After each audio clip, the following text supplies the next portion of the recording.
Hello, I'm Scott Cooper, the owner of Blue Highway Games. Welcome to our staff picks for the holidays. So every month, internally in our staff meetings, we do staff picks for each other, and then we put those out in the store for people to see. Usually we just do a couple of them, but for December, we decided we would each pick 4 or 5 games, maybe tied together by a theme, and then talk about why we like them. We're going to start with Amanda. So Amanda, maybe introduce yourself quickly and then talk about your picks. Great. Hopefully, we'll get some people following along in the chat. I'm Amanda, and tonight I have picked a few new to me and pretty much the world this year games, and so they're going to be my picks for this holiday season. And we are being joined by a couple people in chat. I believe that is Ross saying hi here to everybody Hi, at Blue Ross. Highway. Hello. And so I'll just quickly go over mine. I, of course, included a roll and write because I love roll and writes, and this is a newer one that makes me feel like I'm on HGTV and I can design my own fabulous dream home and give it the largest porch and swimming pools that I want. And it's great because it costs a lot less than buying a whole house. Uh, but you get to roll die, it gives you some numbers. That's the size of shapes that you're going to draw on your board to give yourself some rooms that have to match certain goal cards. It takes like 30 minutes to play, pretty casual, super light, easy to learn. Now, Amanda, where would you put that? Like in the family of roll and writes, from really simple to something like cartographers that makes your brain hurt. Where would you say that falls? Kind of simple, medium, hard? On the easier end, it's not the easiest. It's not Yahtzee, but it's there's some planning and puzzling that has to go out. 'Cause you have different goal cards, and you have to match up maybe multiples, as many as you can, to try to get it to fit. But the puzzle aspects, the hard aspect, the rules are fairly straightforward. Right. Okay. So cartographers gives you several goals. And I was trying to think of the other game that we played recently. They had several goals you achieve at once, and that one does it, doesn't it? Yes, floor plan. Yep. Yeah. And my next one is a two-player game that I just picked up and played for the first time over the Thanksgiving long weekend called Glasgow, which has nothing to do with Thanksgiving. But it is a game set in Scotland, and it's about building up the city. There's some architects that you put out in a circle, and you're able, sort of like patchwork, to move. Well, patchwork doesn't let you move as far as you want, but you can move as far as you want around the circle. But the person in the back gets to keep going until they pass over the person who's in front. And so it's definitely it was easy to learn. You're sort of just moving around collecting resources that allow you to build little buildings. Now, the buildings that are being built are placed in the center, and so you're building one city between the two of you, but they're pointing at you and they're pointing at your opponents. You know who owns what building, and some of them are going to give you endgame scoring points. So it felt a little more layered, but it's like a bigger Euro game, but still very straightforward. How long does it take to play? Is it To about a half teach hour? and play was like a half hour. So Oh, quick then. it was quick. I think I thought I was doing really well, and then I lost pretty miserably, but I really liked it. So another one that I had on Friday features as well was Trois Dice, or Troya's Dice, the dice game based on some of those bigger board games such as Trois or Tournai. And like that, you're going to, it's so nice and fun if you can see a picture, but it's like a little circle that has these little different number values on them, and you roll die that are transparent. So whatever color they're sitting on is actually the color they represent as dice. The die themselves aren't colored. It's like what space they're sitting on that lends them their color. And it does have some negative things that happen. One of the die that you roll is a negative thing. It will affect all players. But what I really liked about this, because of quarantine and COVID, is the solo version is like the same as the main version. You don't cut anything out. It's just you play the game and you get scores. And so I keep trying to beat my own score, and it's super light and fluffy. I liked it. Calico, which is the most brain burning puzzly game about cats and quilts. Like, it's not super light and fluffy. This one hurts my brain. I also It is a little tricky, isn't it? Yeah. Yeah. And I also really like playing this one solo because it's the only way I have actually played this game. um, and it is you're trying to connect patterns and colors to surround a certain area to meet a goal and attract the cats to your quilt. So if you can get certain goals from the cats, they'll come and sit on your quilt, and those will be points. And then there's other buttons that you can add if you meet other goals. So you're trying to mesh patterns and colors and meet the little goals in the center, and they can be different every time you play. It comes with a whole bunch of different types of cats that are interested in different setups on your board. It's fantastic and it works really well solo. We, by the way, little side note on that, we did play that one as a staff, and Josh killed us. So I'm guessing Josh would give it a thumbs up too. Nice. Yeah, but Josh kills at every game. Sometimes he cheats a lot too. Oh. Ooh. Really? Not that I know of. No, he just hustles. That's true. The last one for mine was the big one, Alma Mater, which is about going to university, and it's full of fun little plastic books, and I am always in for a game that has fabulous little pieces, and you are putting out your workers and on campus, and you're trying to recruit professors to come teach you things, and you're collecting all the books of different colors actually to be able to do different actions, not just the ones that are yours, and having different sets. It's really hard. It has a long rule book, so this is a full game night fodder. I got Todd to play it. He's not a huge board gamer, my husband, and he, while enjoyed it, was like, well, that's a hard game.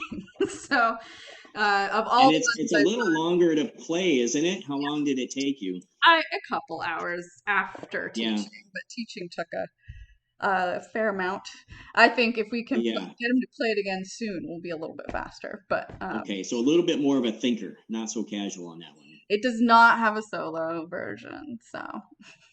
But I was gonna ask that. Yeah, unfortunately, I know. I liked all my other games. Well, the Glasgow one doesn't, but so that is Alma Mater, and those were my staff picks for the Christmas holiday season in December. Okay, fun. So just moving in a circle, Jeff, we're going to come to you next. Introduce yourself and your set. Yeah, so my name's Jeff, and I chose archaeology, kind of like ancient history themed games, which is my favorite topic. And the first one is a really like classic 2-player game. I think I have the old artwork. I think the artwork has been updated, but Lost Cities. And it's a 2-person card game where what you're doing is there's 5 different suits. You have blue, red, yellow, green, and white. And each suit has 2 through 10. So you're whenever you start playing a suit, because you're an archaeologist going on these different like treks for each one of these suits is like a different location. And you're trying to play all of the cards in sequential order. So once you play the 5 card, you can't go back and play the 2, 3, or 4. So you have to constantly move forward. And in your hand, you have to hold on to cards that you're going to need later in the game, because you can't like play earlier cards once you've played like later on cards. And so it's kind of like, I would describe it kind of as like a tug of war in your own hands, but also it's kind of like a tug of war between players, because you know what they're going for as well. So you have to hold on to their cards, because the moment you discard them, they're going to pick it up.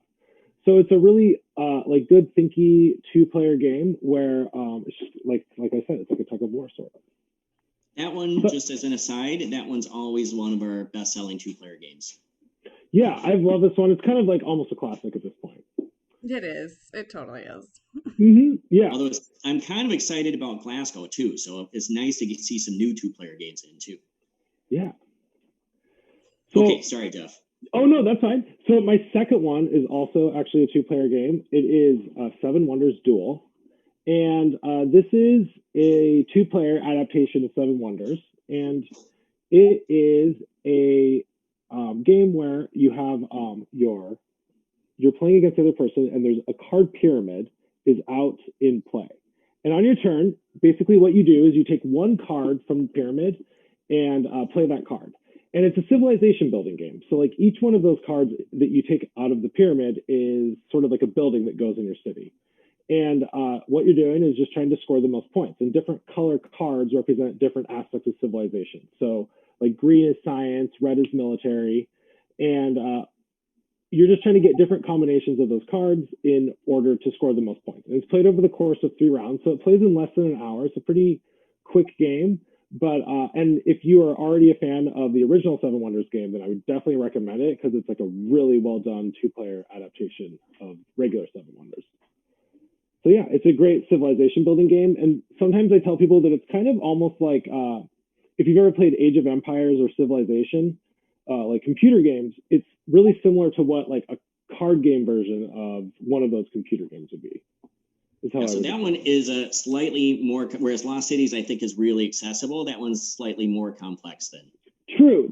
Like Lost Cities is kind of just like a card game, almost like not like Old Maid, but like it's kind of like that kind of game where like it's kind of light on theme, while Seven Wonders Duel is like a little bit more heavy on theme, I would say, and a little bit more. Duel is really brutal too, from what I remember playing. Yes. It can be very mean. You can definitely, because there's a way to end the game in the middle of it too. So you can just play the game out over the course of 3 rounds, and then whoever has the most points wins. But you can overpower someone in green cards, which is science, or you can overpower someone in military, which is the red cards. So you really can destroy someone in the middle of the game, and the game automatically ends too. So like Josh said, it can be very brutal and very mean. Josh, it sounds like you had a bad experience with it. Actually, I had a good experience with it. Dante taught me and I beat him with military. Okay. Again, Josh with the victory. Well, and sometimes too, you'll think that you're like way ahead points wise, but you're not paying attention, and then somebody will come from behind in military and then totally beat you, and you're like, oh, well, if we could have played the last like 3 turns, I would have totally won. But it's like, well, that's how it goes. Sorry. So it's kind of fun to see that too. But yeah, I should continue. So my next one. Right. Anyway, Seven Wonders Duel, you talk about it all night long.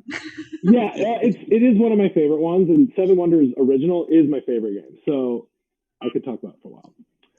So Karuba is my next one.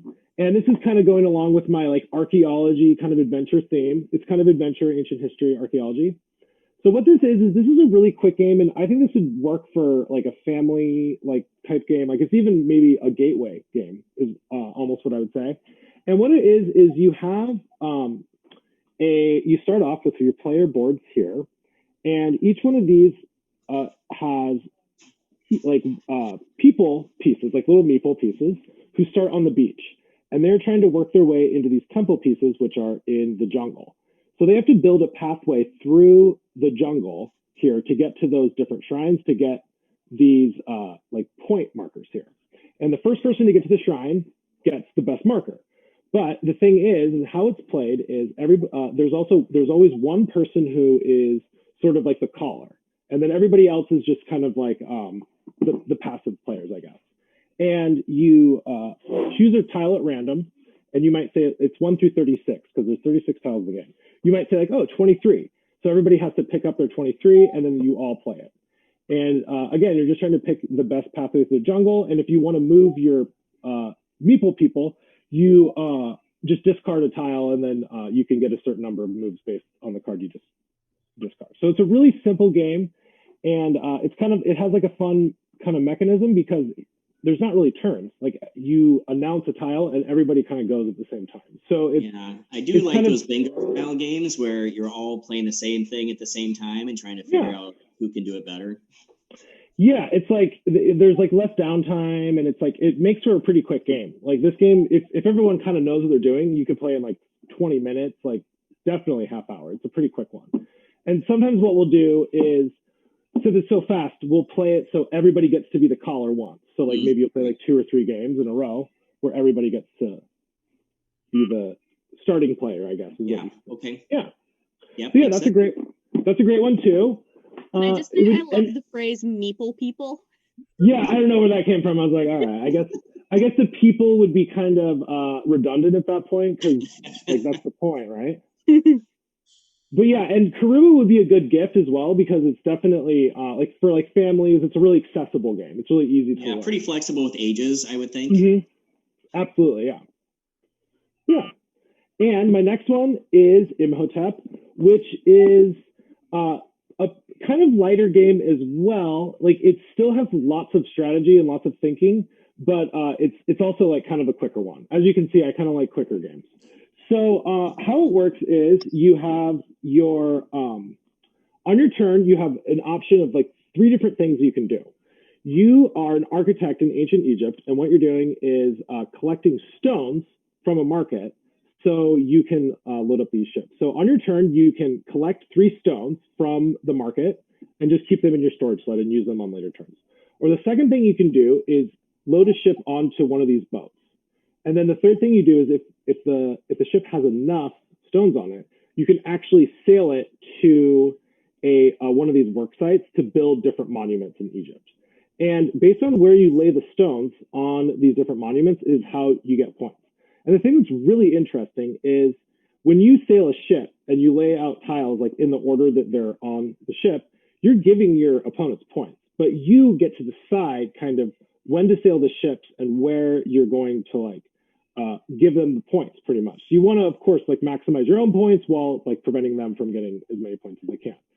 So you have to, there's a lot of strategy because you have to think about like when to sail ships, where to put your stones on the ships, assuming that possibly you might not be the one to get to choose which work site it goes to. So really, I kind of want you to sail my ships and take my goods to port for me, except then you might take it somewhere that I don't want you to take it. Exactly. Yeah. It's like, oh, well, that doesn't help me at all. Okay, well, I guess that's how it goes.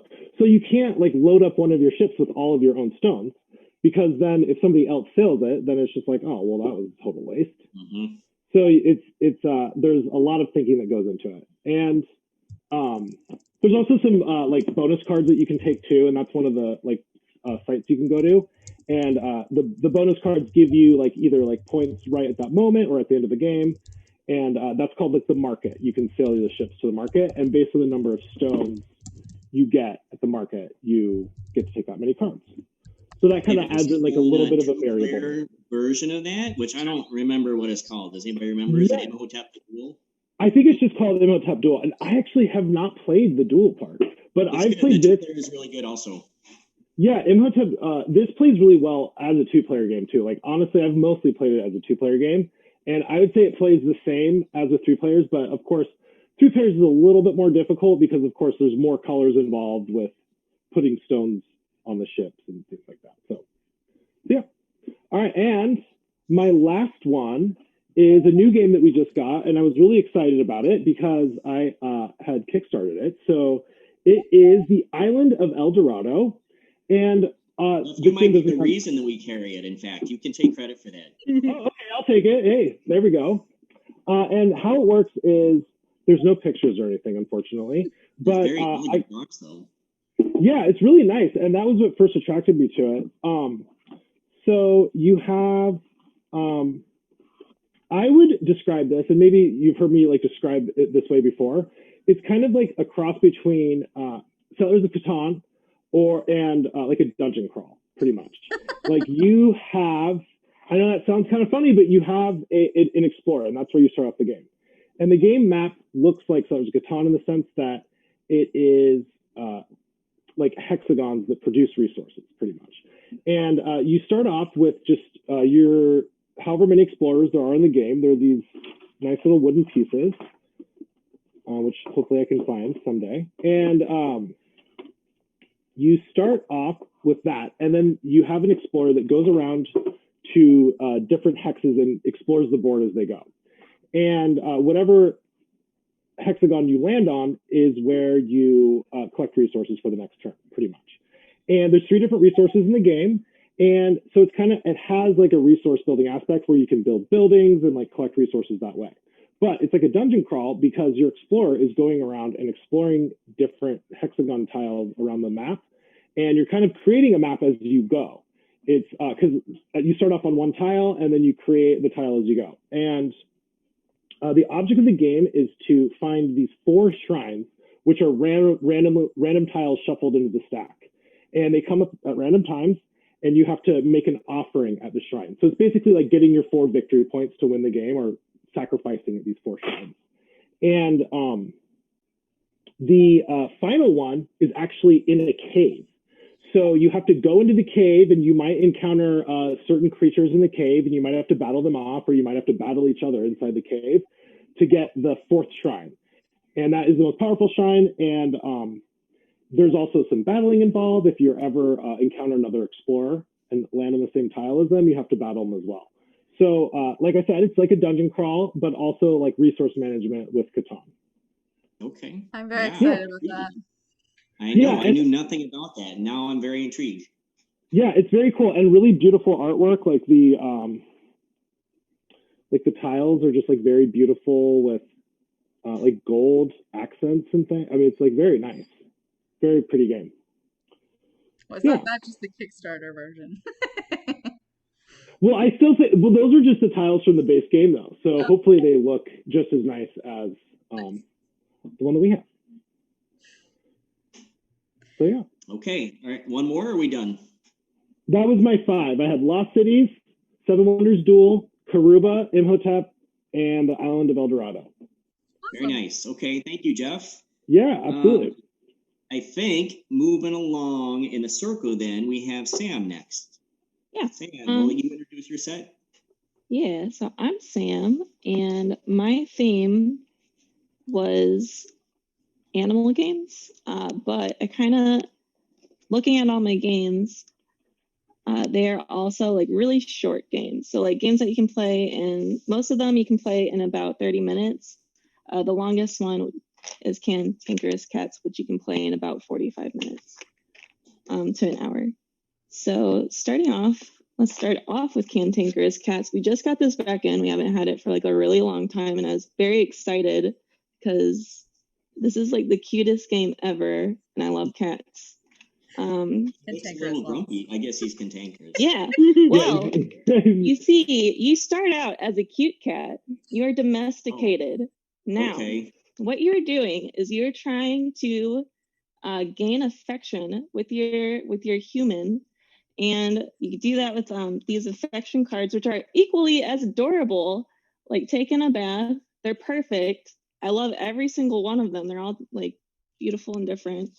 And then whenever you have a lot of affection, you can use that affection to cause mischief, and mischief is what gets you points. So the mischief I have to share as well. Sorry. But yeah, you can destroy Christmas trees and get points.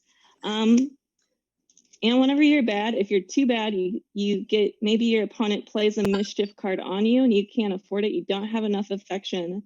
You get thrown out onto the streets, and you are now a feral cat. The same cat is bad. This is, I have cats, and this is how I feel about them. This is what they are.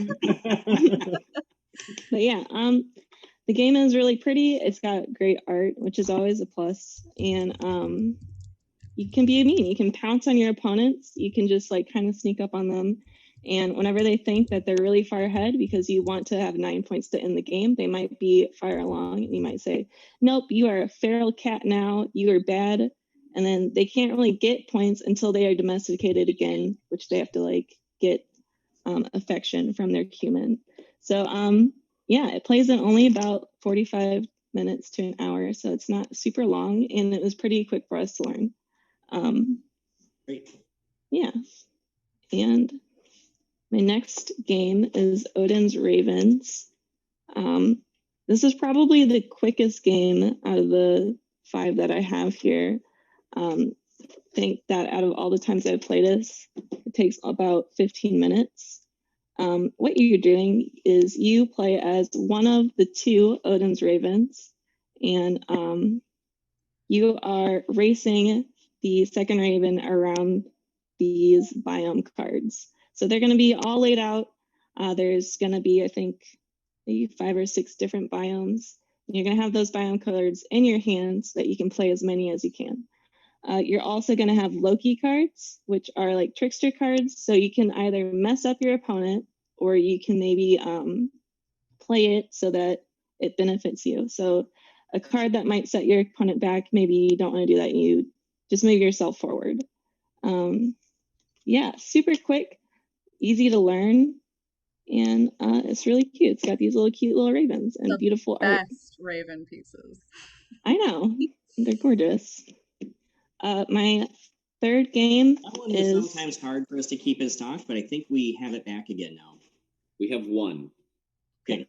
Get it while you can. Someone's gonna be there at 10 a.m. tomorrow. Yeah. All right. My third game is Cat Lady. I really like cats. So how you play as the cat lady, and what you're doing is you are going to have these cards played in a 3x3 grid, and they're going to be cats, cat food, different kinds of cat food, maybe cat toys, cat costumes, and catnip. And what you want to do is collect either a row or a column. And if you get a cat, you play them down in front of you, but you do not collect the points on that cat until you can feed them. So you also want to make sure that you're able to feed your cats to collect points. Once I collect a row here, if I've collected this one going down, the person going after me cannot collect the same row unless they have like certain items. So it's also can be like a little rude because like maybe I know my opponent wants like a certain item. I can just maybe take the one and they can't get it next time. Unless they have the spray bottle, and then they Yeah, can unless they have the spray spray bottle, the cat, and make which it is move. super mean. Yeah. That one, I don't know how well known it is, but it's really popular, maybe because a lot of us like it, so we recommend it a lot. And I cat. love that we did it for a board game challenge once too. Yes. Yeah. The best. I That was will a tell great everybody game. about this game. Everyone should play it. But I think one of the appeals on that is it can be fun for adults, just playing with adults, but it is something that kids could do too. So it's really flexible. You know, the age on this says 14 up, and I think that's a lie. Yeah. I think that a younger kid could play this fairly easily. I don't think it's super complex. So this is a great family game. If you know someone who really likes cats, this is perfect. My fourth game is Draftosaurus. They're animals. They Pretty different from count. cats. They're different. Well, not very Absolutely they different. are. Not very different. Yeah. So this is a dinosaur drafting game. You have your own player board, which is a little dinosaur park, and the park is separated into different sections that get you points in different ways. Like maybe you want 2 of the same dinosaurs to get you points, or maybe you want all different dinosaurs, and so on and so forth. So a turn would work by you would roll the dice, and that would tell you where you need to play your dinosaur, or everyone, that's where they play their dinosaurs. You get to play your dinosaur wherever you want. Everyone has 6 dinosaurs in their hand that they're secret from other players, and then you place your dinosaur where you think it's going to get you the most points. Oh, you know what? I should probably show the dinosaurs. They're Yeah, very they're- adorable. The dinosaurs make the game. Yeah, Absolutely. But it's still an awesome game. it's an amazing game. Yeah. So once you place your dinosaur, you pass your dinosaurs to the next person. So that's where the dinosaur drafting comes in. So you don't really know what's going to be in your hand until later. So you have to choose wisely. You play that over 2 rounds. You only play 12 dinosaurs on your board. So I feel like this game goes quicker than I always think it will. Like I always feel like I have more time to place more dinosaurs, and the end always kind of sneaks up on me. So yeah, that's Draftosaurus. And my 5th and final game is Fafnir. It's a chicken game. Ooh. So in Do cats and Fafnir, chickens like each other? what was it? Do cats and chickens like each other? I don't think so. No, I don't think I so. think my cats would be afraid of a chicken. Yeah, but chickens are descendant of dinosaurs. So. Yeah. True. Is that an oink Uh, game? Yes, it is an oink game. So this is a kind of auction game. So Fafnir is a super special chicken. He lays 2 stones at the beginning of each day. So all the players have a random selection of stones that they keep behind a little screen. So nobody knows what you have. based on what Fafnir has laid for that day, you get to decide how much you want to bid for those stones. So like this, there's 6 different colors of stones, and whatever stone like has like most color of the stone at the end of the round, that's like the most valuable one. So you kind of want to like decide what's the most valuable to you based on what you see and like kind of go for that. And yeah, so how you do it is you kind of secretly grab your stones, how much you want to bid, and then you put them in your fists, and then everyone simultaneously just drops them on the table. Whoever played the most stones gets to take the new stones that Fafnir has laid. So yeah. So it's a stone laying chicken, not an egg laying chicken. It is a stone laying chicken. I thought that they were gems. It specifically says stones. So I love auction. or in the games. rules. I don't know. Maybe they are gems. I wish I would have done auction as my theme now that you bring that up. Yeah. Auction games are the best. I know. They're really fun. I want to play Especially that. that simultaneous thing where you're all bidding at the same time, trying to outguess what people are going to bid.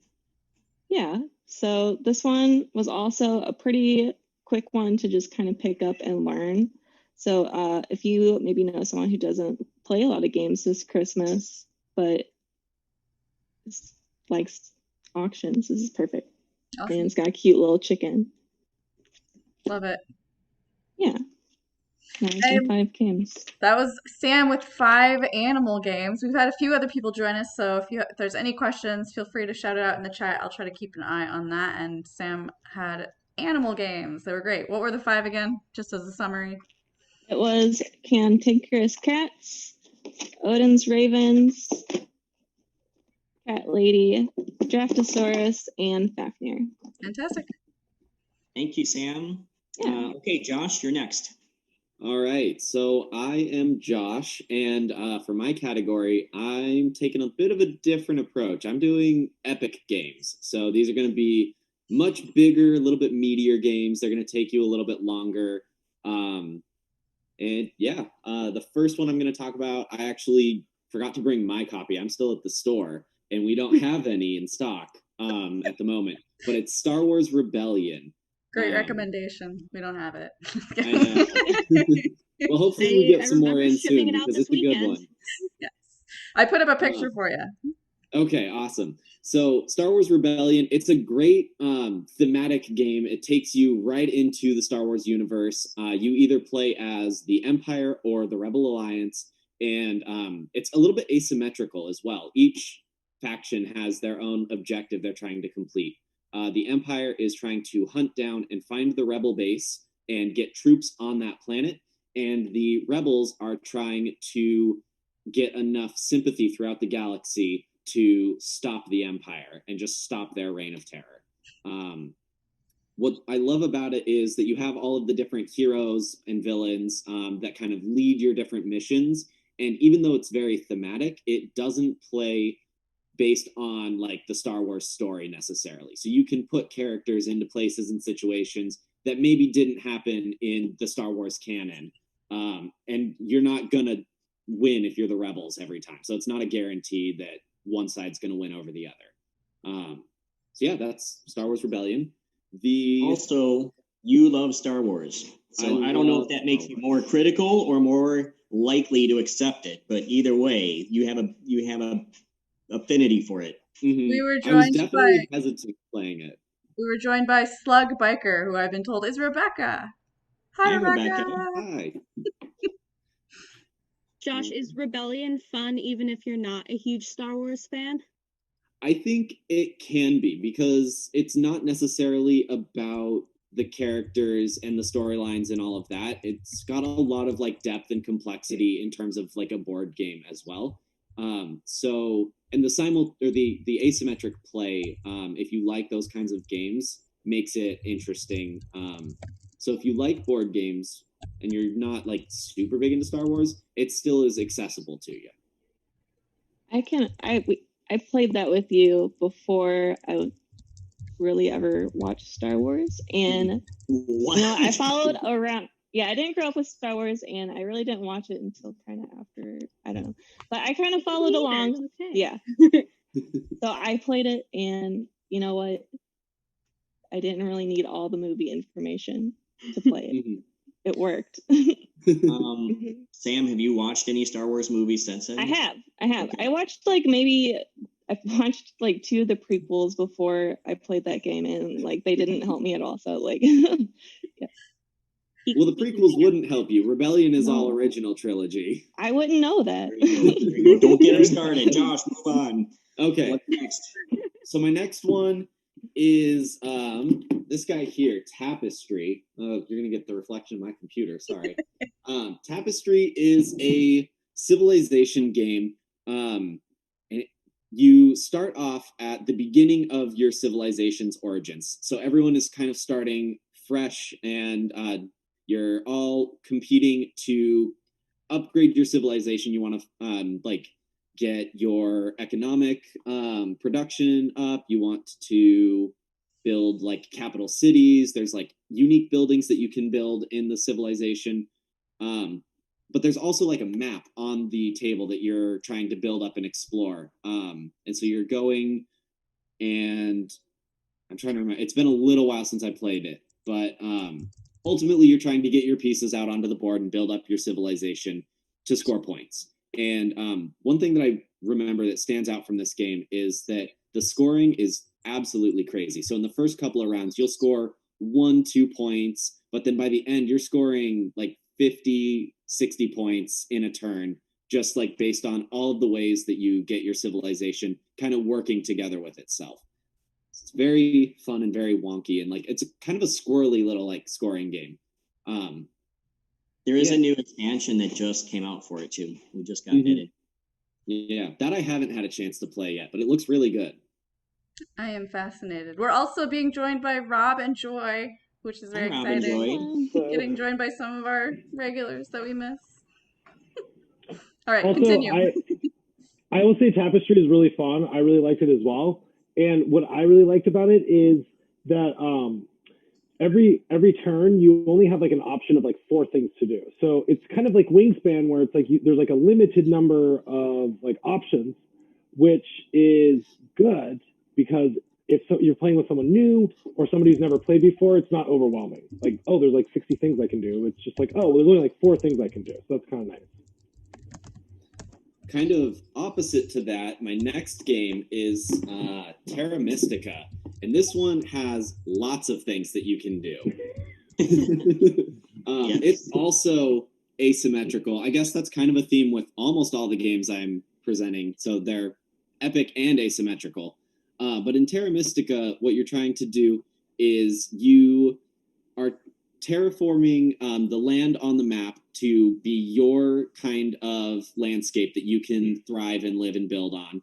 And you're trying to, again, build, I guess, some sort of civilization aspect to it. You're building, like, there's a religion track that you can work your way up on. You can also be putting out buildings and sanctuaries and things like that.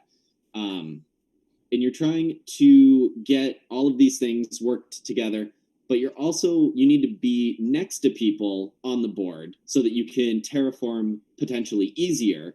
But you don't want to be too close to people because then you can get completely blocked out and just like locked into a little corner. I remember playing this with Matt when he was still here, and he did not have a good time with it. He got locked out and just was not happy about it. But Terra Mystica is really cool because all of the different factions you can play as have different abilities or different things that they can do to kind of help you or hinder other people. And there's also a magic element to the game where you can like spend magic to convert things or get extra resources or take extra actions, things like that. So there's just a lot going on that makes it really engaged and interesting. That's one of my all-time favorite games. And I feel like not only does it have a lot of decisions, but the decisions are really tricky. You're just kind of agonizing over, should I do this or should I do this? And it's never something where if I make this choice, everything is just better. It's always a little bit of a trade-off. This gets a little better. This gets a little worse. I think it's worth it. I'm going to go for it. We should put that on our Wednesday night list. I Oh, I think it is on it. It'll be a little bit of a longer Wednesday night. So my next game is Plank Legacy. And true to Legacy fashion, you have your board that changes every time you play. You're going to be adding stuff or tearing cards, removing cards from the game, things like that. What I love about Clank Legacy and the Clank games in general is they are a dungeon crawl, but they're also a push your luck game where you're diving down through these dungeons or through the city or whatever it is. Like this map, I think you start in a city and go down into some dungeons. And you can go as far down into it as you want, but you're trying to make it back with some kind of treasure. And as you're going along, there's also a deck building element to it, which I have recently learned that I love deck builders. And in the deck building, you're trying not to make too much noise. And so there's Clank cards that are in every person's deck. And every time one of those cards get pulled, you add noise into the like Clank pile, I guess. I don't remember quite what it's called.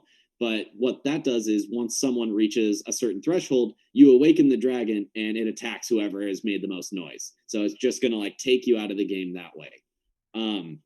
With Legacy, it's a campaign type game where you go through and you play 10 or 12 different missions, something like that. And you're trying to see who does the best at the end of the game, who gets the most money and points and doesn't die the most times. So yeah, lots going on. A lot of different elements. The push your luck, deck building, and legacy thing all work together really well in Clank Legacy. And I know Amanda, Scott, and I started it with Josh Hammock. We played one game, and then that was kind of it. In March, early March. But I also, not with Josh, but I also on my own with my boys, we did play through it this summer too, and I thought it was really fun. And I thought from a legacy standpoint, it was great because each game, you felt like you were starting fresh and you have a chance to win. So it's not like after 5 or 6 games you're behind and you can't succeed anymore. It was also the first legacy game that I've personally ever played, and ripping my first card in a board game was horrible. I hated that. What was the name of that one again? Just a question here in chat. Yeah, that one is Clank Legacy, and I'm so sorry about my computer. But the official name, I think, is Clank Legacy Acquisitions Incorporated, which is very long. Because it is based off of a regular board game that isn't Legacy, called just Clank. Right. All right. And which, by the way, is a great game of its own. Like the original Clank is super fun too. But I think the Legacy version was really well done. I'd agree. So my last game is, I think, my favorite game of all time right now, and it is Root. Yeah. I love this game so much. It is the cutest little like animal woodland forest creature game and the most brutal war game put together into one.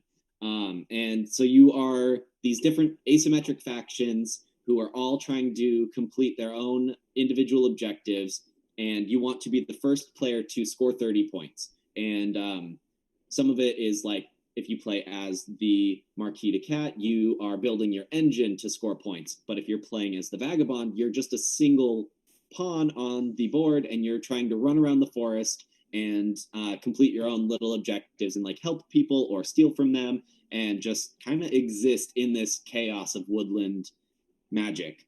And there's a lot of expansions for Root too, which gives it really good versatility and replayability.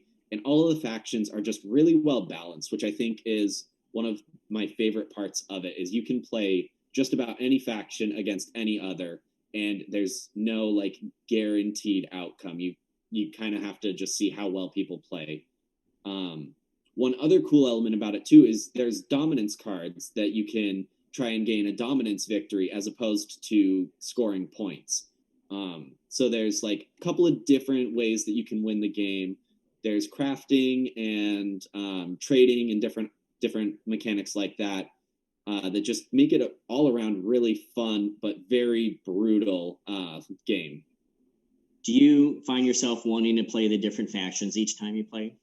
I do, yeah. I've played the first 7 times I played was a different faction every time. And the only faction I haven't played yet is the Moles. Which expansions have you tried and which ones do you like? Yeah, I've tried all of them. So the Riverfolk expansion is probably my favorite, just because it has the Lizard Cult in it, and I love the Lizard Cult. They're the first faction that I played.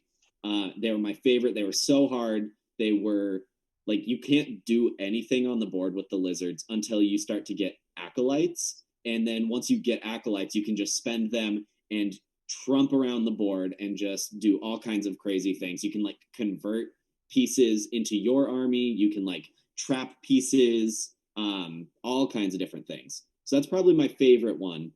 I also have played the Clockwork expansion, which gives you some AI that you can play against, and that one's really cool because it gives you a cooperative element to the game. So you can like all be working together to fight off the AI, or you can add them into your game as just like another enemy if you're playing by yourself. So it gives you a solo mode option as well. What were your 5 games again in summary? Yeah, so my 5 games were Star Wars Rebellion, which I don't have to show off. I had Tapestry was on my list. I had Terra Mystica. We had, I'll say the full name this time, Clank Legacy Acquisitions Incorporated, and then Root, best game of all time. Best game of, wow, okay. All right. Well, with that, following that up, I'm going to go next. And for my category of games, I picked pretty games, and I didn't tell people on purpose what my choices were because I thought maybe you would disagree with me. So now you're going to have to just see what I think is pretty. And here was my kind of inspiration for this: is some people only care about mechanics and they don't care about the theme or the art or anything else. They just care about what do you do in the game and do you like the game. But other people, that they will not enjoy a game unless the theme is fully integrated into it. And then I think there's sort of an overlap, but maybe even a third category where maybe most people care about the art at some level. And if the theme and the art resonates with them, that's going to help the game a little bit. And I was talking to a customer. We were talking about a few different games, and she was trying to decide between one. And one of the games we looked at, I said, well, that one is really pretty. And she said, yes, you're right. And she decided to go for it. And this was the one we were talking about. So this is my first of the pretty games. And Azul, so in Azul, this one has been, I think this was our best-selling game of the year last year. Super popular. And I'm going to actually show you the board here. But what you're doing, you are building a mosaic, and you have these really nice, satisfying tiles that are kind of good quality Bakelite material, so they're very tactile when you pick them up. And you're trying to collect them and put them over here in your mosaic. But what's really nice about the game is as you go to the market to collect these tiles, you don't just want to be greedy and collect as many tiles as you can. You have to collect just the right amount of tiles to fill in these slots here. Because if you get too many reds and you overfill a slot, it goes down below and it actually counts against you. So it's a game where you're collecting pieces, trying to get just the right amount from the market, and then you get to slide them over here into your mosaic, and you score points as your tiles start to connect to other tiles. So there's a little bit of a spatial element to it, but overall, I think it's a game that's really easy to learn, and I think very appealing visually. There's several variations now. It's been so popular, they've come up with a stained glass version and a crystal mosaic version. Summer Pavilion. Crystal Pavilion. Summer Pavilion. No, Crystal Mosaic's the expansion. Summer Pavilion. Crystal Mosaic is an expansion, right? Yeah. Mm-hmm. And Summer Pavilion, I think, Josh, is your favorite because it's slightly more strategic. I like Summer Pavilion. But I went with, as far as pure visual impact, I went with the original one because I still like the original. Okay. Second on my list of pretty games, and I don't think anybody's going to argue with me on this one. Someone in chat agreed with you on the first one. So oh, nice. Okay, this would actually be my number one game if I was just going to go as far as my favorite visual is Parks. Yeah. And I think the theme is awesome about visiting national parks. But I also personally really love the art style of the old posters kind of the old posters for the national parks. So in this game, actually, let me just show you a little bit on the back here. In this game, it's very thematic. You are hiking along the trail, and you have a couple hikers that you send down the trail. And each spot on the trail, you can start to collect things or do actions. And ultimately, your goal is to take pictures and to visit parks. And that's how you're going to score points. It's the kind of game where the first one to stop on each space gets a little bonus. So you're kind of encouraged to go fast. And on your move, you can jump ahead as far as you want to try to get some of those bonuses first before other people do. But you can't ever move backwards. So you may be sacrificing the opportunity to do more things on your turn. And once everybody reaches the end, that's a season. And then you get to visit parks. You have kind of the park cards use this great art.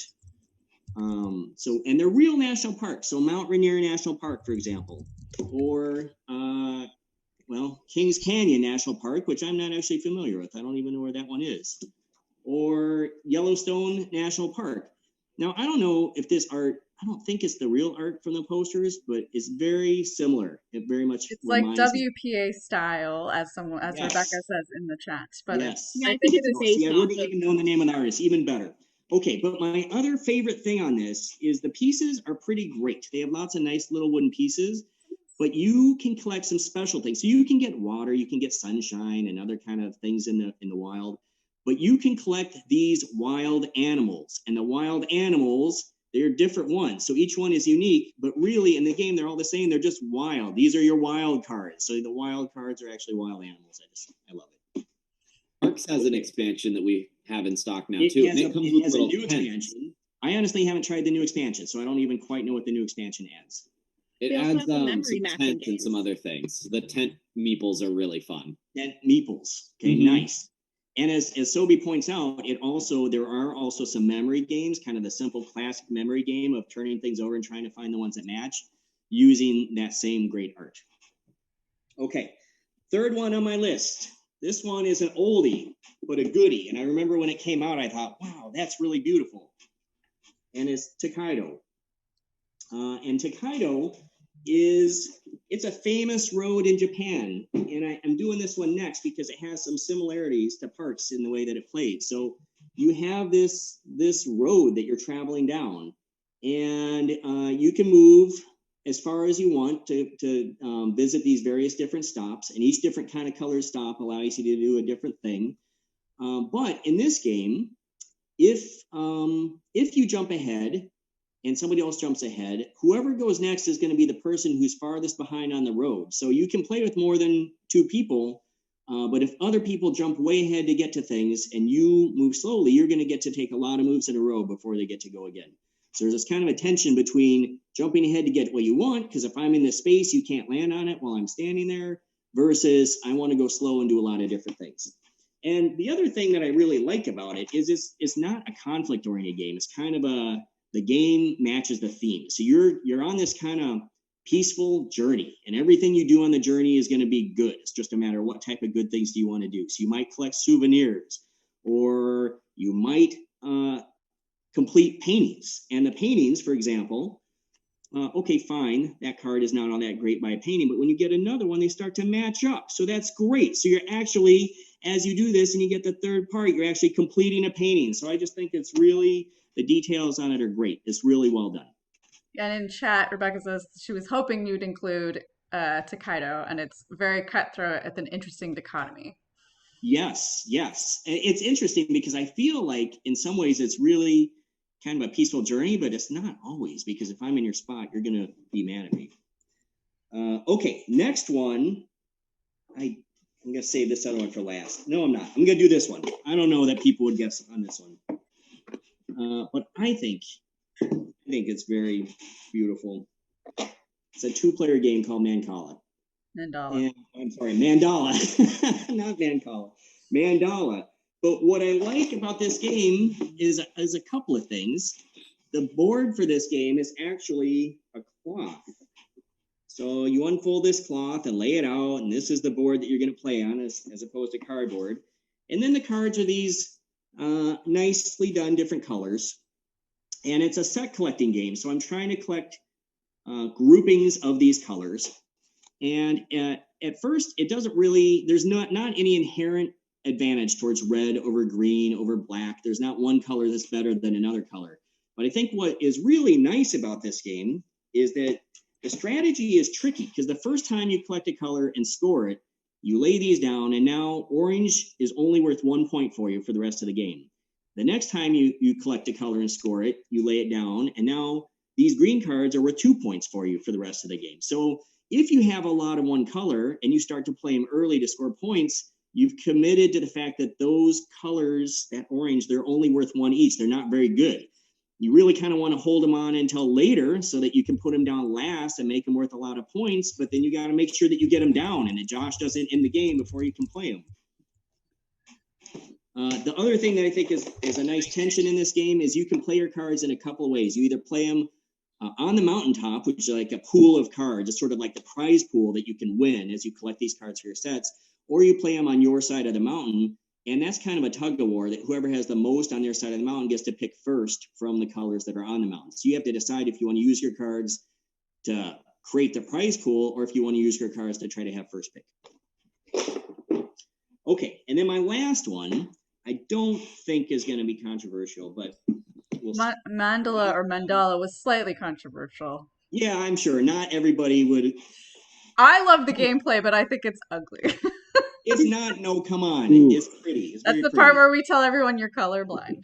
You see, I am slightly color deficient is true. That's true. But come on, that's a nice design. Those are nice. No, I The realized golf like board is Colin cool. loved it.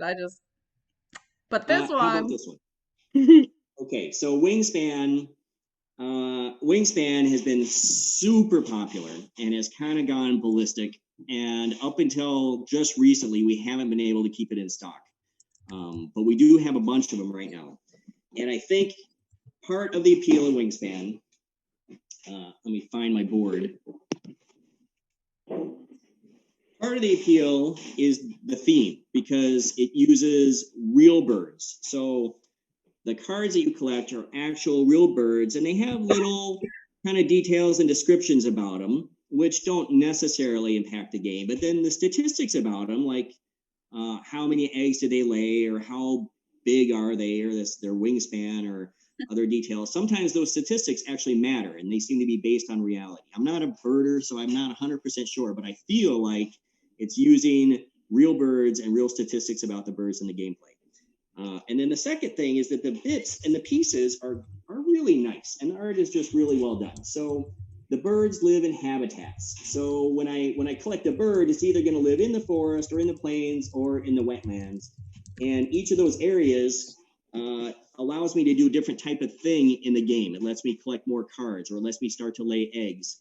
Or the other one is collect resources, which you need for a variety of different things. So I feel like the theme is very well integrated into the gameplay itself. And the fact that it's a bird theme was kind of unusual. And then the art is beautiful. And the pieces, like these egg pieces, are really great. And they're, I mean, by themselves, little pastels could be ugly, but I think the way that it matches with all of the rest of the art is just perfect. the trick is not eating them like they're Cadbury Easter eggs. Oh, you know what? They look like robin's eggs. Yeah, actually, as I'm looking at this, and this is part of the game. It comes with these little containers too, which is a nice little tidbit. Yep. But yeah, they do look kind of like candy. Or Jordan almonds, someone in the chat said. And in fact, in the gameplay, the color is really irrelevant. So the fact that they gave us a lot of different colors was really just for aesthetics. Yeah, and Rob and Joy are looking forward to the Oceania expansion, as we all. I think, I think it shows that they care about aesthetics a lot. And there are a couple of expansions for it. And the new one, Oceania, I just found out has a middle of December release date. So couple weeks, and we should have a bunch of them. Okay, so that was it. So my 5 games, now I've placed them all over. I have to remember, they were Azul, they were Parks, there was Tokaido, there was Mandala, which apparently not everybody likes, but I liked it. There was Wingspan. I have an honorary mention though, because I had a hard time. I actually, as I was thinking about it, I found a lot of games that I really think are beautiful. And some of them, I was really kind of a little bit sad that I didn't pick any tree games, because there are a bunch of tree games and I really like forests and trees, and some of them should have been in there, but I don't know, I couldn't figure out how to do it. But so some of my honorable mentions would have been Arboretum or Bosk or Photosynthesis, one of the tree games. And then I think Herbaceous is very pretty as far as collecting plants. And then Pearl games, I really like the Art and Pearl games. So Amanda, it's fun that you did. I don't know how to say this. I'm gonna say Troyes dice. I don't know how to pronounce it. But I think it's fun that you picked them because I've always thought those games were beautiful. So Troyes, I think, is beautiful. And I think the dice game, I haven't tried it, but I'm sure that I would really like it. Well, that's definitely controversial. I love that art, but a lot of people don't like the art from I Twa, but understand. I do. I've heard that too. I think they're wrong. It's beautiful. It looks great. And it's very striking and unique. And the other one that I like from Pearl Games is they have Brussels, which I don't have the box handy, but it's kind of that Art Nouveau look, and it also is very striking. So those are my honorary mentions. Chat wants to know if the Queen Anne owl is the model on the European expansion. Oh, the Queen Anne owl. Let me just tell you, I saw the Queen Anne owl, so You it's did? real. What? It's true. I'm It was so one jealous. block. It was only one I block saw it away from too. our store. So if you come visit our Stop. store, you should go one block behind our store on First Avenue. And it was just sitting there on a house, and there were about 20 people taking pictures of it. I have Yeah. spent like 3 hours walking around looking at rooftops. Yeah, well, it's real, and I would try First Avenue right behind us. Okay, next time you Yeah. see it, anyone in watching this in the world, tell me, and I will go run. First Amanda, Avenue I've seen West it or like First Avenue 5 or 6 times. It's like right behind the store. Oh, it is Yeah. sort of right behind the store. That's true. That's true. And Jeff, you Follow should. the people. There's Wait. always a crowd of people. Apparently, I People missed blocking the street and stuff. Okay, so Anyway, I think Sobi, you were gonna wrap it up for us. Yeah, time to talk about card games. So I just graduated from college, and before COVID hit, card games were always really easy to just throw into a backpack if you were going to like hang out with people. So I have some of my favorite card games here, and I want to start off with Gudetama. I haven't played that one. It's so much fun. I recommend it every time. In Gudetama, you are a lazy egg, and you are trying to not collect the most points, because if you have to collect all of the points, then you have to count all the points, and that's just too much work to do for such a lazy egg. So it's a trick-taking game where you have a hand of cards, and you have to either put down a card that is higher than the highest card that has already been played, or you have to put down the lowest card in your hand. And whoever ends the round or the trick with the highest card collects all those points. And the first person to hit 21 ends the game and they lose. Okay. And so it's like golf where you want the lowest amount of points. And the art is just super cute. Gudetama is becoming a really well-known character. He's by the same company that makes Hello Kitty, so it's just very cute, very easy to learn, and very fun. Another one I've been playing a lot of is The Game, and this one requires a little more strategy to it.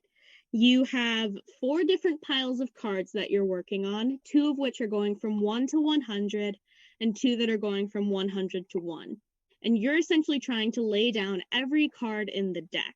But you have to be strategic, because say you're going from 100 down and somebody puts down the card 96, you now can't put down anything between 96 and 100.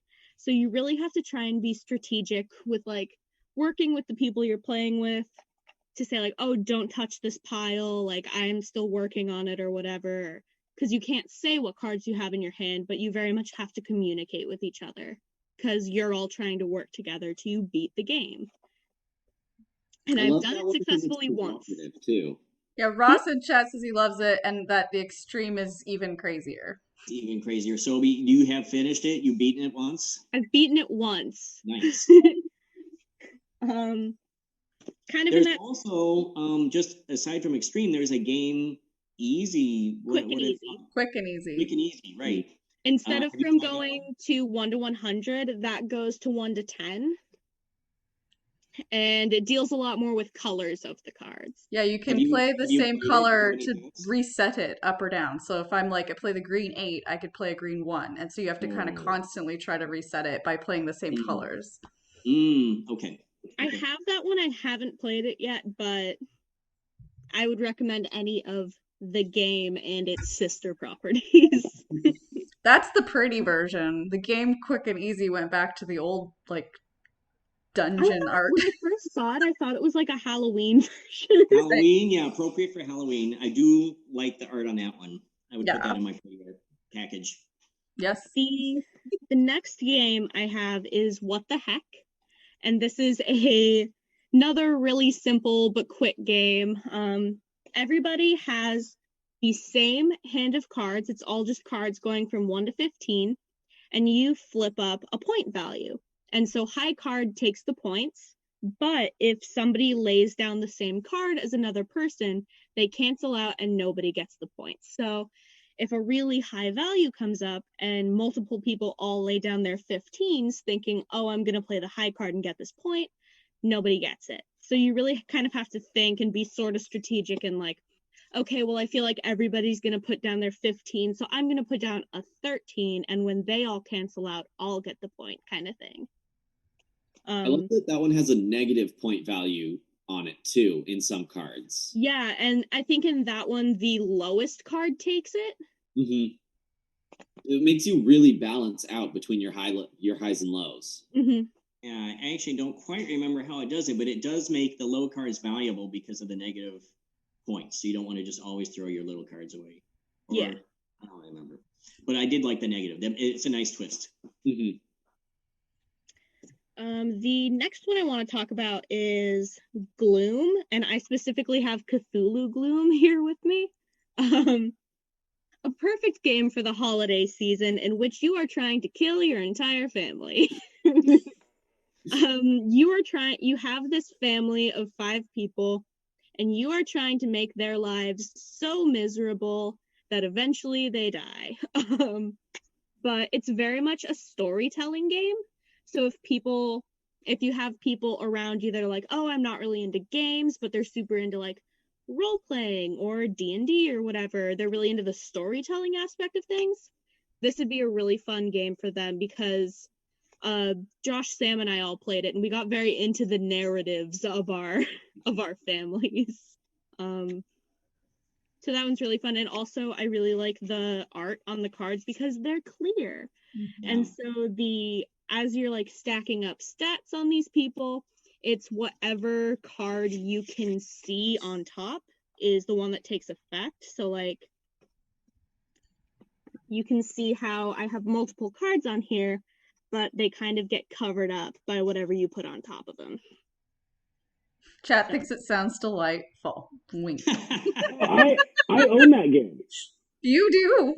I Yeah, also do, yeah. but for some reason you surprised me. I know, Jeff. That's not at all civilization or archaeology or exploration. Well, Sarah, my wife likes spooky type games, so Okay, that was one she picked out. That explains it, because that would be a bit of a reach for you. Yeah. I love storytelling games, so I think it's fantastic. I've not tried the Cthulhu one though. And then along the storytelling vein, I have Arkham Noir, which is a solo game. And it's a solo kind of solitaire style game in which you have a time limit and you're trying to solve a series of murders. And so you have to play cards in certain orders in order to be able to pull other cards. And ultimately, you're trying to collect 5 different clues in order to beat the game. I haven't played it twice, but I think it does have some replay value because you shuffle the cards differently every time. So you're pulling them in different orders and everything. And they're all based on H.P. Lovecraft stories, which I really like spooky thematic stuff. So yeah, this one is called The Witch Cult Murders. There are a couple of them. I haven't tried them yet. Yeah, I think there's 3. I think we have 1 and 2 in stock. So I have a question. Would that work kind of like as a cooperative game, like if you just had a team of people playing together, or is it really better as like a solo game? I would probably I wouldn't go over like 3 people playing it at once, but if you had like you and a partner, you could kind of work through it together. Okay, yeah. I definitely wouldn't say it's like a big group game though. Okay. And those are my 5 little card games. Okay, can you give us a quick recap on those?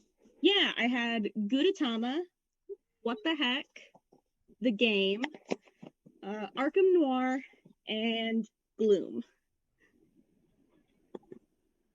All right. Well, Amanda, I would like to do a little plug for your Friday features too, because if people would like more ideas and suggestions, every week Amanda is doing something that's relatively new for us called Friday features. Could you explain a little bit about that? Yeah, so Friday mornings around lunchtime, or a little bit before lunch, I go through about 5 different games, 5 or 6, that we'll be featuring for the following week from Friday to the Thursday. And they'll usually be about 20% off in store all week. And it's just sort of some recommendations that we can give you, even though we can't spend as much time or run game nights or do things like that in store. We can still hopefully highlight some different things. I usually try to make a theme around it of some kind. And the next one will be this Friday at 11:30 on the same channel. And I also want to make sure if anyone has any questions, we get a chance for those too, because we've got a few viewers. But And if they can't watch it live, how do they watch it later? about the next day, it'll go, or later. I think it's 24 hours. It'll go up on YouTube, and they'll be there for a while. And this video will go up there too, so you can share it with people if they're looking for recommendations. Okay. Well, Amanda, are there any last questions? The chat's asking if there's a schedule for the stream. It's always the Friday features is 11:30 on Fridays in the morning, and I guess it's just posted on our Twitch channel, which is just bluehighwaygames.com. I guess if you're watching it, you know that. If you're watching this later on YouTube, you can just look us up on Twitch and follow us there. Otherwise, this was sort of a little bit impromptu. I don't know that everyone in the staff meeting was super excited that I wanted to stream the staff picks, but I'm glad that we all did, because I was excited to hear December's a big month for us. So these are some good time for a lot of recommendations. I'm wondering if Chad's wondering if there's a schedule for the content. Like this week will be 2-player games. Next week will be solo games. Next week will be games on Zoom. Maybe, but we usually start posting about it on social media about the day before. Yeah. We don't pick We the kind of games like to till like see what Tuesday. shows up new in store, and Yeah. maybe build a theme around the new stuff. So we don't plan ahead too much. Yeah. Well, I don't think there's any other questions. So. Okay. Well, then thanks for setting this up, Amanda. Thanks everybody for watching. And I guess that's it. We'll end the stream and have a few more minutes of boring meeting. All right, bye everybody.